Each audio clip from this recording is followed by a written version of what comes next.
तो तुम्हें कोई भी परेशानी, किसी भी तरह का चिंतन विक्षेप में नहीं आना चाहिए कि नाम जप के लिए जैसे बने, जैसे जबरदस्ती जिह्वा से आप नाम उच्चारण, यहां जिह्वा की बात करें, केवल जीभ से अभ्यास तुम बना लो, जो नाम तुम्हें प्रिय लगे या जो गुरुदेव ने दिया हो।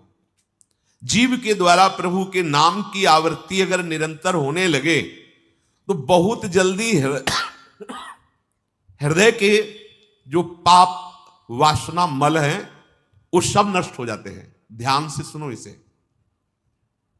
यदि हम बहुत काल तक, पातंजलि जी ने भी कहा, दीर्घ काल निरंतर सत्कार सेवितो दृढ़ भूमि, दीर्घ काल तक निरंतर आदर के साथ नाम जप करें, तो कह रहे जीव के द्वारा प्रभु के नाम की आवृत्ति निरंतर होने से पूर्व के जितने मल हैं, जितने संचित पाप हैं, जितने विक्षेप हैं, वो सब नष्ट हो जाते हैं।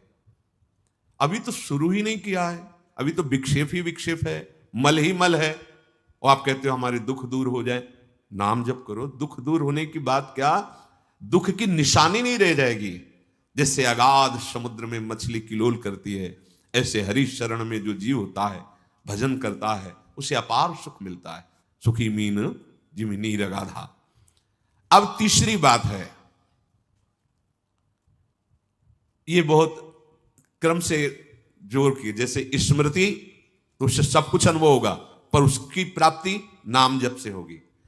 अब नाम जप में हमारी रुचि, नाम जप में हमारी भावना पुष्ट हो, उसके लिए कह रहे हैं तीसरी बात बहुत आवश्यक है, भगवान की कृपा पर पूर्ण विश्वास होना। ये तीसरी जो बात है, ये बहुत जोर की बात है।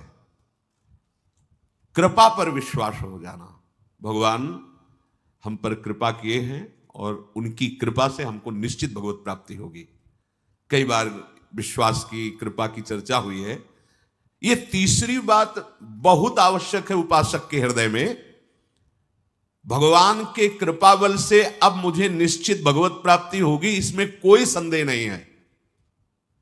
देखो, पहली बात, स्मृति से सब कुछ प्राप्त हो जाएगा, पर बड़ा कठिन है, क्योंकि स्मृति तो हमारी जगत के भोगों की चल रही, संसार की, देह की। तो बोले नाम जप जो है वो आपकी स्मृति को जागृत कर देगा। जितना आप अधिक नाम जप करेंगे, आपके पाप सब नष्ट हो जाएंगे। तो नाम जप में भी बराबर तो हिम्मत नहीं पड़ रही, आध घंटा थोड़ा समय नाम जप। कोई साधु महात्मा एकांतवास करके 24 घंटे प्रयासरत, उनकी बात हो सकती है। हमें तो जब मिला समय तब भले नाम, अभी इतना अभ्यास नहीं। तो बोले निरंतर नाम जप और स्मृति दोनों को जागृत करने की सामर्थ्य तीसरी बात में है। भगवान की हम पर बहुत कृपा है। भागवत में भी एक जगह कहा है कि जो भगवान की कृपा का अनुभव करते हुए प्रारब्ध के अनुसार दुख सुख आता है, उसे भोग लेता है, शिकायत नहीं करता, उसमें विचलित नहीं होता है, और हर समय भगवान की कृपा का, हमारे ऊपर बहुत कृपा है, तत्ते अनुकंपा, ये श्लोक ऐसा है। उससे भगवत प्राप्ति ऐसे हो जाती है जैसे पिता की संपत्ति पर पुत्र का अधिकार स्वयं हो जाता है। ऐसे हर समय भगवान की कृपा का अनुभव करना बड़ी कृपा है हमारे ऊपर। जो दुख सुख आवे उसे सह लेता है, भगवत चिंतन, वो निश्चित भगवत प्राप्त हो जाता है। तीसरी बात है हृदय में बैठालनी कि भगवान की कृपा बल पर भगवत प्राप्ति बिल्कुल निश्चित हो गई मेरी। ये मानने में क्या जाता है तुम्हें? तो आप कह दो कि हमारे अंदर तो विकार हैं, अभी भजन नहीं। भगवान की कृपा बल की बात कर रहे हैं। पहली स्मृति, दूसरी नाम जप, तीसरी बात करें कृपा बल पर। उनकी कृपा से क्या नहीं हो सकता? कहो कृपा ते कहा ना हुई। अरे वो मुख से वेद पढ़वा दे, लूले लंगड़े से सुमेर पर्वत फंदवा दे, छोटे सांप के बच्चा से गरुड़ को खा जाए, भगवान भगवान। तीसरी बात बहुत जोर की है, जिसमें दोनों बातें आ जाएंगी, निरंतर नाम जप और भगवत स्मृति भी आ जाएगी। प्रभु के कृपा बल से प्रभु की प्राप्ति में अब कोई संशय नहीं है। ये भी सुबह कहा था जो साथ के पास, ये तुम चिंता मत करो, बस जो हम कह रहे हैं निषेधात्मक जो बातें, उनको तुम मत करना। तुम पड़े रहोगे तो भगवत प्राप्ति हो जाएगी। क्योंकि हम हैं किनके? श्री जी के।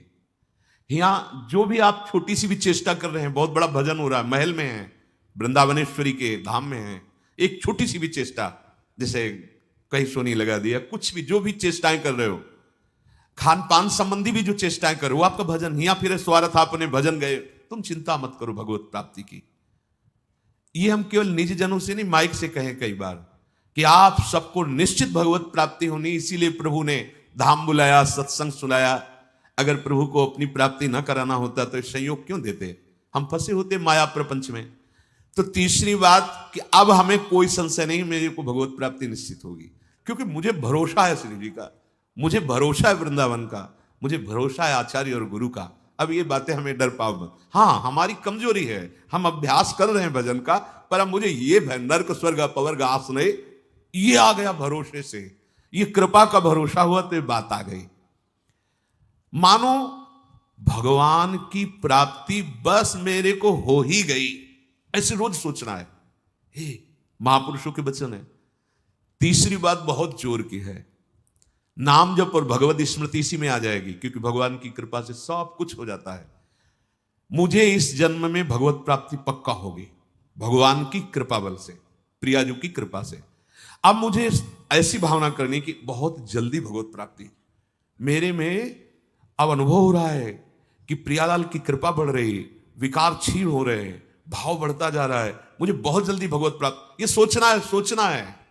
जब हम गंगा किनारे भ्रमण कर रहे थे तो एक लाल जी योगी नाम के महात्मा थे, तो रात्रि में, प्राय संत जन रात्रि में जगते हैं, तो उनसे मिलने गए, तो रेत में ऐसे कपड़े का वो तंबू उसी में थे। उन्होंने कहा, देखो तुम्हें जो बनना है वो सोचो, जो सोचोगे वही बन जाओगे।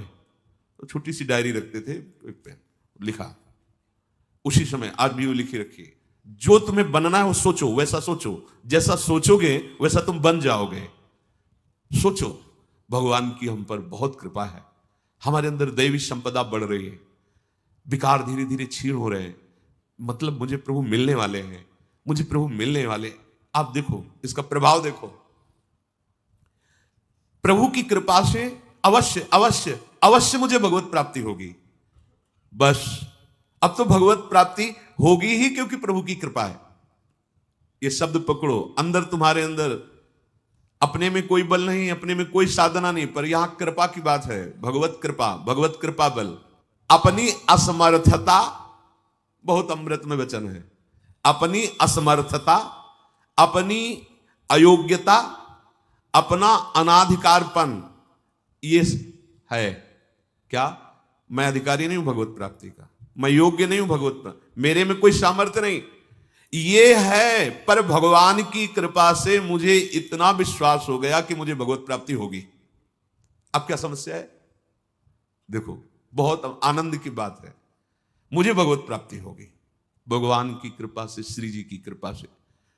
ये शब्द इतना असीम प्रभावशाली है कि आप जो ही बात हृदय पे लाएंगे तो आपके सारे दोष, विकार, विघ्न, अड़चने, बाधाएं ये नष्ट होती चली जाएंगी। ये देखो महापुरुषों के अनुभव होते हैं। मत चित्ता सर्व दुर्गाणि मत प्रसादात तरिष्यति, भगवान कह रहे, मत चित्ता सर्व दुर्गाणि मत प्रसादात तरिष्यति। सारे के सारे विघ्न, सारे के सारे दोष, सारे की सारी भगवत प्राप्ति में जो अड़चने हैं वो भगवान की कृपा प्रसाद से नष्ट हो जाएंगी और मुझे भगवत प्राप्ति होगी। मत चित्ता सर्व दुर्गाणि मत प्रसादात, साधन प्रसादात नहीं कह रहे, यहां समझो, मत प्रसादात तरिष्यति, तू तर जाएगा मेरे कृपा से। ये मेरे प्रभु की घोषणा है कि मेरे प्रसाद से, मेरे अनुग्रह से तुम्हारे सारे विघ्न नष्ट हो जाएंगे और तुम त्रिगुणात्मिका माया को लांघ करके मेरे को प्राप्त कर लोगे। बस मेरी कृपा पर विश्वास करो, मेरी कृपा पर मत चित्त बन जाओ, अपने चित्त को मेरे में अर्पित कर दिया। प्रभु की कृपा का भरोसा इतनी जल्दी दिव्य सद्गुण लाता है, ये पक्की बात है। जो दिव्यता आती है भागवती, वो भगवत कृपा से आती है। और ये कृपा तभी अनुभव में आती है, तो पर अनुभव में तभी आती है जब ये बात आ जाती है कि मैं असमर्थ हूं, मैं अयोग्य हूं, मैं अनाधिकारी हूं। पर भगवान की कृपा है, प्रभु की कृपा है हम पर, अब मुझे निश्चित भगवत प्राप्ति होगी। ये तीन बातें जीवन में आना बड़ा कठिन होता है। असमर्थ हूं, अयोग्य हूं, अनाधिकारी हूं। जब ये बात आ जाएगी ना, तो तृणादपि सुनी चिन्ह अपने आप आ जाएंगे, अपने आप पूरा सूत्र भागवती को उतर जाएगा, क्योंकि मैं अनाधिकारी हूं, मैं योग्य नहीं हूं। पर भगवान कृपा का यह है कि उनके नाम, उनके रूप, उनके धाम, उनकी लीला की तरफ ये हृदय जा रहा है, वो अपनी तरफ घसीट रहे, पर मैं अनाधिकारी हूं। इससे क्या होगा? अहम खत्म हुआ, दैन्यता जागृत हुई, और भगवद आश्रय होने से हम जिसका आश्रय लेते हैं उसका प्रभाव होता है। जैसे अभी हम शरीर का आश्रय लिए हैं, तो देख लो हालत क्या की हुई है। ये शरीर, ये संसार विषम कहा गया है। देखो कैसी हृदय की जलन, अशांति, भोग, वासनाएं, ये सब किसके आश्रय से? शरीर आश्रय से। अभी भगवद आश्रय, अंदर से भगवद आश्रय, अंदर की बात है। यहां मैं अनाधिकारी हूं, योग्यता मेरे में नहीं है, मैं किसी योग्य नहीं हूं, पर प्रभु की कृपा हम पर है, निश्चित मुझे भगवत प्राप्ति होगी। कह रहे इसका इतना बड़ा प्रभाव है कि इसमें जो सामर्थ्य जागृत होती है, भागवतिक सद्गुण जागृत होती है, वो किसी साधना से नहीं, इससे बढ़कर कोई दूसरा उपाय नहीं है। विश्वास भगवत कृपा पर। तुलसीदास जी भी महाराज कहते हैं कि वस्तुतः मेरे में कुछ नहीं है, पर है तुलसी प्रतीत एक प्रभु मूर्ति कृपामयी है। मेरे में ऐसा कोई सद्गुण नहीं कि मैं अपने प्रभु को रिझा सकूं, पर यह विश्वास है कि मेरे प्रभु कृपा में है, कृपा मूर्ति है। अपने साधनों पर जो विश्वास करता है, अपनी जितेंद्रियता पर जो विश्वास करता है, वो गिर सकता है। लेकिन जिसको अपनी अयोग्यता का भान हो गया है और प्रभु का भरोसा हो गया है, उसे कोई नहीं गिरा पाएगा, पक्का। बच्चा बन जाओगे, अयोग्य हूं, पर आपका भरोसा, तो कोई प्रश्न नहीं आएगा जीवन में। अगर प्रश्न आता है तो आप वाणी से बच्चा कहते हो, लेकिन अंदर अहंकार है, वो अंतर्यामी सदगुरु जानता है। मोमन कबहु तुम्हें ही ना लागो, ज्यों छल छाण स्वभाव निरंतर रहत विषय अनुराग। अगर हम अपने साधन की बात करें तो वह अच्छा साधन तो विषय का कर रहा है मन। देखो हम कभी पद्मासन लगा के किसी विषय का ध्यान नहीं करते, बहुत सुंदर बात। मोमन कबहु तुम्हें ना लागो, ज्यों छल छाणी स्वभाव निरंतर रहत विषय अनुराग। भक्ति में तो छल कर रहा है, लेकिन विषय चिंतन में छल नहीं कर रहा है, ईमानदारी से, सच्चाई से विषय चिंतन कर रहा है। मेरा मन हे प्रभु कभी आप में ऐसे नहीं लगा जैसे विषय में ये छल छाड़ कर स्वाभाविक लगता है। विषय में कभी किसी को मन लगाना नहीं पड़ता है। देखो, विषय में कभी किसी को मन लगाना नहीं पड़ता, स्वाभाविक लगा रहता है, निरंतर लगा रहता है और अटल लगा रहता है। देखो, अटल का मतलब बस वो यही शब्द स्पर्श रूप रस गंध इन्हीं में घूमेगा। कभी वो हट करके ऐसे प्रभु में लगा जैसा विषयों में लगा है। ज्यों छल छाण स्वभाव निरंतर रहत विषय अनुराग्यो।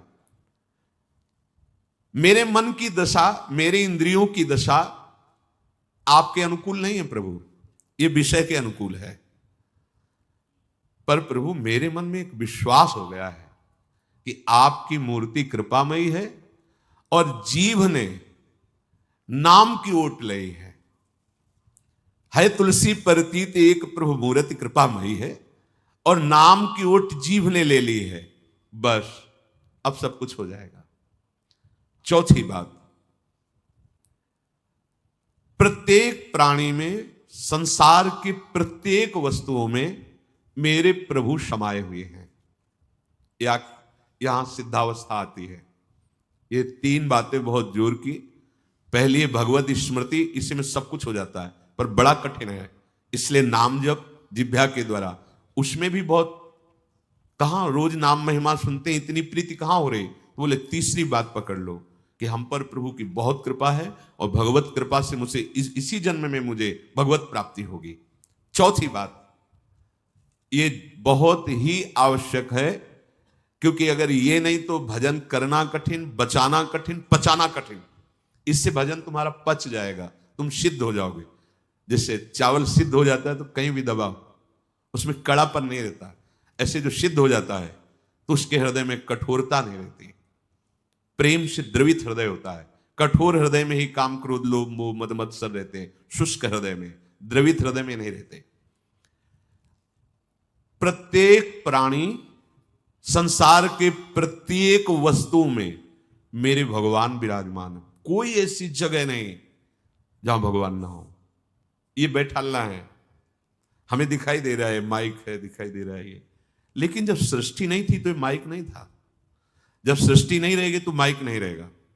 बीच में माइक जो दिखा रहा है कौन? जो सृष्टि के पहले था, जो सृष्टि के बाद में था, वही बीच में भी। मत्ता पर तरम नान्यत किंचित अस्ति, किंचन मात्र, कुछ और नहीं, मेरे प्रभु बने हुए हैं। प्रहलाद जी की सिद्धावस्था यही तो हुई थी गुरुदेव नारद की कृपा से, सर्वत्र भगवान है। तो खंभे से भी नरसिंह भगवान, नामदेव जी कुत्ते से भगवान को प्रकट कर लिया, श्वान में भी भगवान, भूत में भी भगवान। ये चौथी सिद्धावस्था है। उपासक को ये विचार हर समय रखना है कि हमारे सामने जो वस्तु है इस रूप में भगवान ही है, कुछ भी ऐसा नहीं, सब कुछ स्वयं भगवान बने हुए हैं। सच्ची बात है, वही बने हुए हैं। ये छुपा छुपी का खेल खेल रहे हैं, बस आपको पहचानना है। मैं फिर दोहरा के बात कहता हूं, आप इस बात को पकड़ लीजिए। आपके सामने कोई भी कार्य की वस्तु आए या व्यक्ति आए या दृश्य आए, आपको सबसे पहले उसमें भावना करनी है, मेरे प्रभु विराजमान। जैसे हरिवंश महाप्रभु क्रूर है, पापी है, दुष्ट है, संभाषण योग्य भी नहीं, और उसके हृदय में राधा वल्लभ लाल हैं, भावना को, ये बहुत जल्दी काम बन जाने वाली बात है। मानो आप गृहस्थ में, आपका लड़का सामने आया, आपकी पत्नी सामने आए, आपके कोई मित्र सामने आए, आपको पहले याद करना है इनके हृदय में राधा वल्लभ लाल विराजमान। वस्तुता वही है पूरे, पर हमें पहली भावना करनी है। ये वृक्ष सामने, वृक्ष तो है, पर इस वृक्ष के अंदर प्रभु हैं। अगर प्रभु ना होते तो इसकी सत्ता ही नहीं है, प्रभु विराजमान है। अब मेरे इष्ट देव इसके हृदय में विराजमान है, पर मुझे जो स्वांग करने को मिला है, पिता का, पुत्र का, जो भी, बिल्कुल स्वांग वैसे ही करना है। अगर मालिक का स्वांग करना है तो हम नौकर से बर्ताव वैसे ही करेंगे, जैसे पुत्र से बर्ताव, पत्नी से बर्ताव, पर अंदर भाव देखना है, मेरे प्रभु इसके हृदय में विराजमान है, मुझे ये सेवा दी है। आपका यदि स्वांग सही निकला, देखो स्वांग सही निकलने का मतलब आप में ये कभी भाव नहीं आना चाहिए कि मैं पिता हूं। पिता का स्वांग कर रहा हूं, सामने आराध्य देव पुत्र के रूप में, तो डांटना भी वो पूजा हो जाएगी भगवान की। महाप्रभु चैतन्य देव जी के पिताश्री को स्वप्न में एक दिन एक दिव्य महापुरुष प्रकट होकर बोले कि तुम निमाई को डांट रहे थे, पता है वो कौन है? डांटना ठीक नहीं। तो उन्होंने कहा, देखो प्रभु आप कौन है तो मुझे पता नहीं, पर हमारे पुत्र रूप में वो आए हैं, तो अभी तो डांटा है, अगर आवश्यकता पड़ी तो चपत भी लगाएंगे, क्योंकि ये सौभाग्य देने के लिए प्रभु आए हैं। तो हमें जो स्वांग मिला है वो तो कर रहे हैं, पर सामने देखना है कि गुरु का स्वांग दिया है, पर स्वयं जगत गुरु सामने शिष्य रूप में बैठे हैं। पुत्र, पत्नी, परिवार, व्यवहार, मेरे प्रभु इन रूपों में विराजमान है। तो सच्ची मानिए, ये चार बातें यदि आप अपने जीवन में ले आए तो भगवत प्राप्ति तो एक ही बात में हो जाएगी, किसी एक बात में। चारों में इतनी सामर्थ्य है, किसी एक में यदि आपकी स्मृति निरंतर तो भगवत प्राप्ति, नाम निरंतर जब तो भगवत प्राप्ति, और दृढ़ विश्वास किसी जन्म में मेरे को भगवत प्राप्ति हो जाएगी भगवत कृपा से, तो भगवत प्राप्ति, और सब में भगवान की भावना तो भगवत प्राप्ति। और जिसमें चारों ये पूर्ण हो गए तो सिद्ध महापुरुष हो जाता है। जीवन की परम सार्थकता इसी जन्म में भगवत प्राप्ति हो जाती है। चीनी चीनी चीनी कहने से तो क्या मुंह में मिठास आ जाएगी क्या? भोजन भोजन भोजन करने से क्या पेट भर जाएगा क्या? तो ऐसे ही कृष्ण कृष्ण राम राम राधा राधा करने से क्या राधा मिल जाएंगे क्या? बड़े तर्क होते हैं ना दिमाग में, वो जड़ वस्तु है, वो न पहले थी न बाद में रहेगी, बीच में भी उसकी सत्ता नहीं है। नासतो विद्यते भाव। और जो भगवान को अधीन कर ले, वो भगवान से भी महान, जिसकी महिमा स्वयं भगवान नहीं वर्णन कर सकते। कहूं कहां लगी नाम बड़ाई, राम न सके नाम गुण गाई। वो इन भौतिक पदार्थों के नाम जैसा नहीं है, वो सच्चिदानंद है। स्वप्रधानमेव पुरुषोत्तम कीर्तनम पाप प्रध्वंसन हेतु। जो भगवान पुरुषोत्तम का नाम कीर्तन करता है, उसे अन्य साधन करे या न करे, प्रधान साधन नाम जप या नाम कीर्तन उसके सर्वस्व पाप का नाश कर देता है। किसी दूसरे प्रायश्चित के स्पर्श की भी आवश्यकता नहीं है। केवलमेव हरि कीर्तनम कृष्ण पापक्ष हेतु नान्य समुचितम नतरा मन्यांग भूतम। केवल नाम जप नाम कीर्तन संपूर्ण पाप और पाप प्रवृत्ति को विध्वंस कर देता है। अन्य किसी साधन के अंगभूत की आवश्यकता नहीं है। हो रहा है अच्छा, नहीं हो रहा तो चिंता की बात नहीं है। संपूर्ण पाप और पाप प्रवृत्ति का नाश करने के लिए केवलमेव हरि कीर्तनम, केवल भगवन नाम कीर्तन, भगवन नाम जप। नरक हेतु संस्कारः प्रायश्चित्तैर् निर्वर्ते न सजाति योत्पादकः भक्त्या पुनरुभव विधोपीति भक्तेरे वात्यंतिक शुद्ध हेतुत्व न कर्मणाम। जैसे निश्चित हो चुका है, आपके पाप कर्म से बन चुके कि नरक जाना है, निश्चित हो चुका है। अब उसको मिटा सकता है तो केवल नाम जब मिटा सकता है, दूसरा कोई साधन नहीं है। न कर्मणाम, कोई ऐसा कर्म नहीं कि तुमको रोक सके नरक जाने से। ऐसे आचरण बन गए तो बोले नरक का हेतुभूत जो कर्म हुआ, जो पाप जमा हुए, उसमें भस्म करने के लिए और भी प्रायश्चित हो सकते हैं, लेकिन उसकी जो वासना है, जो संस्कार है, जो पाप प्रवृत्ति है, वो किसी में नष्ट करने की सामर्थ्य नहीं, किसी कर्म में। वो केवल नाम जप में है। नाम बड़े बड़े पापों को विध्वंस करके पाप की वासना संस्कार प्रवृत्ति का नाश कर देता है। संस्कार निवृत्त हो जाना बहुत कठिन बात है। पाप निवृत्त होने के तो बहुत साधन बताए गए हैं। अतः एकमात्र नाम जप नाम कीर्तन पाप प्रवृत्ति पाप संस्कार संस्कारों की निवृत्ति कर देता है। अत्यंत शुद्धि साधन मावृत्ति गुणकम कृष्ण कीर्तनम अत्यंत शुद्धिश्च सह वासना भी पापानां परिचय भविष्यद् भी पापैरनुपश्लेषः फलमाव्रत ही प्रारब्ध परिक्षये च युक्तमेवावृत्तोपेक्षणम्। यदि बार बार नाम की आवृत्ति की जाए, राधा राधा राधा राधा, बार बार श्री कृष्ण कीर्तन किया जाए, नाम जप किया जाए, तो किसी अन्य साधना से जो शुद्धि नहीं होती वो बहुत जल्दी ये नाम जप से नाम कीर्तन से होती है। वासनाओं के साथ समस्त पापों का नाश हो जाना अत्यंत शुद्धि है। भविष्य में कभी किसी पाप का संपर्क जो भूल से चूक से कुसंग से उपासक से बन जाता है, वो तत्काल भस्म हो जाता है। तत्काल इतनी भीषण जलन प्रायश्चित पैदा होती है कि उसके लिए नहीं कि अभी का पाप शाम तक भी टिक पाएगा, नहीं, तत्काल प्रायश्चित होता है। नाम जप से तत्काल ग्लानि इतनी जलन क्यों भस्म हो जाता है। और अगर उपासक चाहे तो प्रारब्ध का क्षय भी कर देगा। प्रारब्ध अर्थात जो शरीर भोग निश्चित हो चुका है। ऐसा न समझे कि नाम जापक भजन करने वाला प्रारब्ध क्षय नहीं कर सकता। हर रोग को नष्ट करने की सामर्थ्य है, पर वो अपने नाम जप की जो आवृत्ति कर रहा है, अव्यावृत भजना, बार बार नाम जप कर रहा है, वो आराध्य देव के विधान को जानकर सुखी होने वाला उपासक हो जाता है। पाप क्षय हुआ, पाप की प्रवृत्ति का नाश हुआ, आगे भूल चूक से पाप हो जाए उसका भस्म करने की सामर्थ्य उसमें, प्रारब्ध को क्षय करने की सामर्थ्य होते हुए भी भक्त अपने प्रारब्ध को क्यों भोगता है? क्योंकि वो उस भजन से अपने आराध्य देव को प्रसन्न देख करके, मन जहां है सावई मना कृष्ण पदारविंदेव, अब उसे प्रारब्ध कोई दुखद नहीं लगता, अपने स्वामी का मंगल विधान लगता है, वो उसे सहज में भोग लेता है। यदि चाहे तो उसे तत्काल भस्म कर दे प्रारब्ध को। आगे इसका वर्णन करते हैं। अप्रारब्ध प्राचीन पापक्षये सकृत कीर्तनमेव साधनमिति निरपवादम अन्नवचनानि संत्य अनंतानि। प्रारब्ध से भिन्न पापों का क्षय, समझना, अप्रारब्ध प्राचीन पापक्षय, बिना प्रयास के नाम जप से वो क्षय हो जाते हैं। प्रारब्ध के लिए संकल्प करना पड़ता है और भक्त संकल्प रहित होता है, इसलिए प्रारब्ध को भोगता है।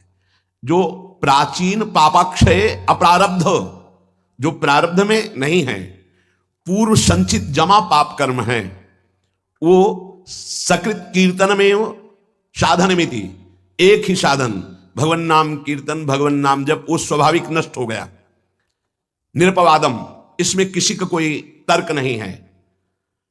पर प्रारब्ध को क्षय करने के लिए संकल्प करना होता है, ये मेरा रोग नष्ट हो जाए, ये कभी भक्त नहीं कर सकता। इसीलिए बड़े बड़े संतों को कष्ट में देखा गया, शारीरिक। अप्रारब्ध स्वाभाविक क्षय हो जाएगा, पर प्रारब्ध के लिए संकल्प करना पड़ेगा।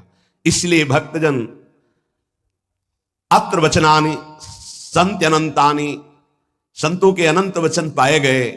क्या कि जैसे मेरे प्रभु रख रहे हैं वैसे मैं बहुत राजी हूं, मेरे स्वामी जैसे मुझे रख रहे हैं, जोई जोई प्यारो करे सोई मुहि भावे, तेरा किया मीठा लागे।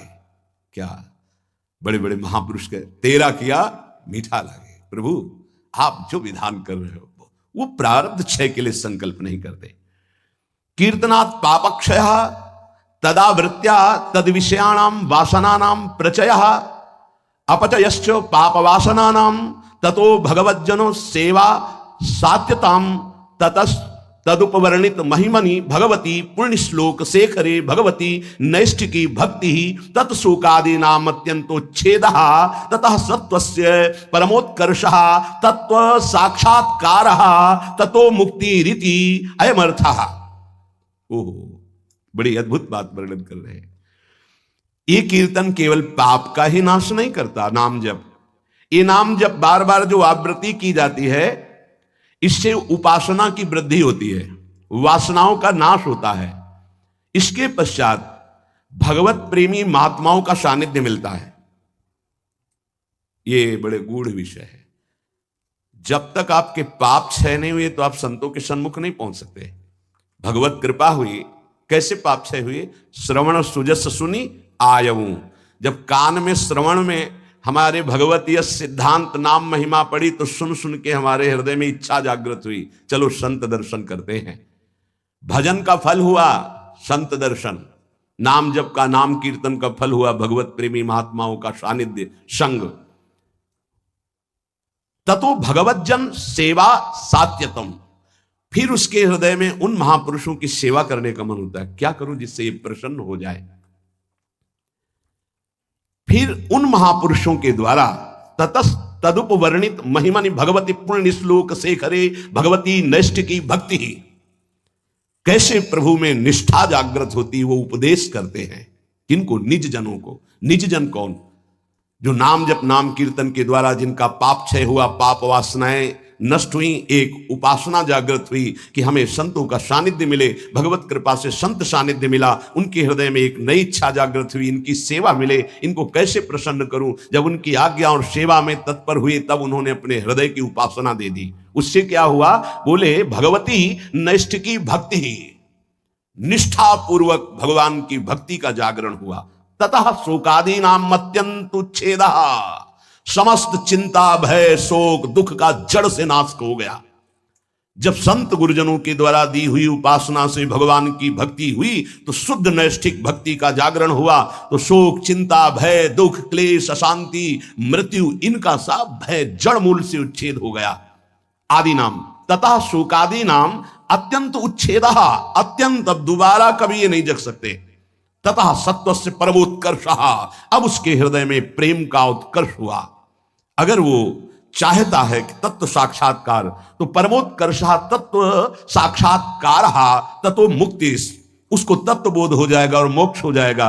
अगर वो ये नहीं चाहता है तो प्रेम प्राप्त हो जाएगा। भगवत लीला धाम में प्रवेश, दोनों तत्व बोध हो जाना या भगवत प्रेम, दोनों नाम जापक नाम कीर्तन करने वाले को प्राप्त हो जाता है।